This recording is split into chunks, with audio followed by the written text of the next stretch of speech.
আসসালামু আলাইকুম। বিখ্যাত ইতিহাসবিদ মার্ক টুইন একটা কথা বলেছেন, ইতিহাস হুবহু পুনরাবৃত্তি হয় না, তবে একটা ছন্দে আবার ফেরত আসে। এরই প্রেক্ষিতে আমরা কিছু গল্প শেয়ার করব। যীশুখ্রিস্টের জন্মের প্রায় 500 বছর পূর্বের একটা ঘটনা বলবো। তুরস্কের পাশে অনেকগুলো দ্বীপ নিয়ে গঠিত একটা ছোট্ট রাষ্ট্র, যার নাম ছিল গ্রিস। তবে আমরা বর্তমান গ্রিসের কথা বলছি না, আমরা প্রাচীন গ্রিসের কথা বলছি। তখন তুরস্কের কিছু অংশ সেই গ্রিসের ভিতরে ছিল। সে দেশটা 3টা রাজত্বে বিভক্ত ছিল। তুরস্কের কিছু অংশ এবং বর্তমান গ্রিসের কিছু অংশ নিয়ে গঠিত ছিল এথেন্স, এবং এথেন্সের অধীনেই অনেকেই বসবাস করত। আর তার পাশেই ছিল গ্রিসের ছোট ছোট দ্বীপ নিয়ে গঠিত স্পার্টা। তবে এথেন্স ছিল একটা গণতান্ত্রিক রাষ্ট্র, কিন্তু স্পার্টা গণতান্ত্রিক রাষ্ট্র ছিল না। এথেন্স এবং স্পার্টার ঠিক দক্ষিণে ছোট একটা দ্বীপ, সেই দ্বীপে বসবাস করত ম্যালোস। সেই দ্বীপটা ম্যালোস নামেই পরিচিত ছিল। এথেন্সের কিছু লোক সেই ম্যালোসের কাছে গিয়ে বলল, ম্যালোস, তুমি স্পার্টার সাথে ব্যবসা বাণিজ্য করতে পারবে না, তুমি শুধু আমার সাথে ব্যবসা বাণিজ্য করবে। ম্যালোস তখন বলল, দেখো, আমি তোমাদের সাথেও ব্যবসা বাণিজ্য করব, আবার স্পার্টার সাথেও ব্যবসা বাণিজ্য করব। আমি নিউট্রাল থাকতে চাই, আমি কোনো ঝামেলা জড়াতে চাই না, আমি শান্তিতে থাকতে চাই। তখন এথেন্স বলল, তুমি স্পার্টাকে ত্যাগ করো, আমার আনুগত্য করবে, আর তুমি যদি এটা না করো তাহলে ধরে নিব তুমি আমার শত্রু।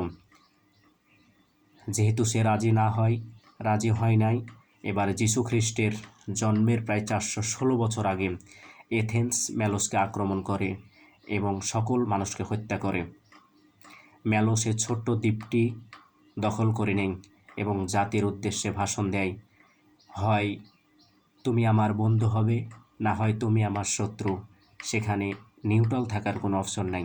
কিন্তু আপনি কি মনে করেন এথেন্স জিতে গেছে? ঠিক তার 12 বছর পর স্পার্টা এথেন্স আক্রমণ করে পুরো এথেন্স দখল করে নিয়েছে। কিন্তু আপনি কি মনে করেন স্পার্টাও জিতে গেছে? না, স্পার্টাও জিতে যায়নি। মেসিডোনিয়া প্রায় 1 শতাব্দী পরে স্পার্টাকে আক্রমণ করে এবং পুরো স্পার্টা দখল করে নেয়। আজ বিশ্ব মানচিত্রে এথেন্সে সে দাম্ভিকতা নাই, আজ বিশ্বে মানচিত্রে স্পার্টার সে দাম্ভিকতা নাই। ক্ষমতার লালসা যারাই দেখিয়েছে তারাই আজ বিশ্ব মানচিত্র থেকে হারিয়ে গিয়েছে। এবং আমরা যদি 18-19 শতকের দিকে লক্ষ্য করি, ব্রিটিশ এম্পায়ারের দিকে লক্ষ্য করি, তাহলে দেখতে পারবো প্রায় 200 বছর যে কাজটা এথেন্স করেছিল সেই কাজে মাস্টার হয়ে গিয়েছিল ব্রিটিশ। আমরা ইতিহাসের পাতা খুললে দেখতে পাই ব্রিটিশ বিভিন্ন দেশের রাষ্ট্রপ্রধানের কাছে গেছে এবং বলেছে, তুমি আমার সাথে ব্যবসা করবে, না হয় তুমি আমার শত্রু। এরা প্রায় 173টি দেশে আক্রমণ করে 60 থেকে 70টি দেশ তারা নিজেদের অধীনে করে নিয়েছিল। যেমন আমাদের বাংলাদেশ, পাকিস্তান, ভারত, মিয়ানমার, এই দেশগুলো পুরোটাই তারা নিজেদের অধিকারী করে নিয়েছিল এবং বাকি দেশগুলোর সাথে তারা ব্যবসা বাণিজ্য করেছে। আজকে 2026 সালে ব্রিটিশের সেই দাম্ভিকতা কি আছে? সামরিক শক্তিতে যেখানে তাদের অবস্থান ছিল 1, সেখানে বর্তমান সময়ে তাদের অবস্থান প্রায় ষষ্ঠ সপ্তমে চলে গেছে। তার নিচেও যাদের অবস্থান আছে তাদেরকেও তারা লড়তে ভয় পায়। তাহলে 2026 সালে এসে কিন্তু তাদের সে দাম্ভিকতা নাই। আর বর্তমান সময়ে এথেন্স এবং ব্রিটিশের মতো আচরণ করছে যুক্তরাষ্ট্র। হয়তো খুব শীঘ্রই তাদেরও দাম্ভিকতা থাকবে না।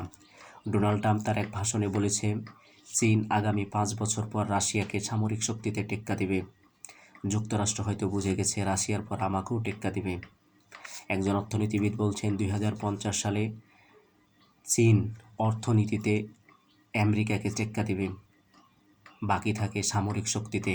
হয়তোবা অল্প কিছুদিনের ভিতরেও সামরিক শক্তিতেও যুক্তরাষ্ট্রকে টেক্কা দেবে। তাহলে তখন আমেরিকার সে দাম্ভিকতা আর থাকবে না, তখন উদীয়মান পরাশক্তি হিসাবে আবির্ভাব হবে চীন।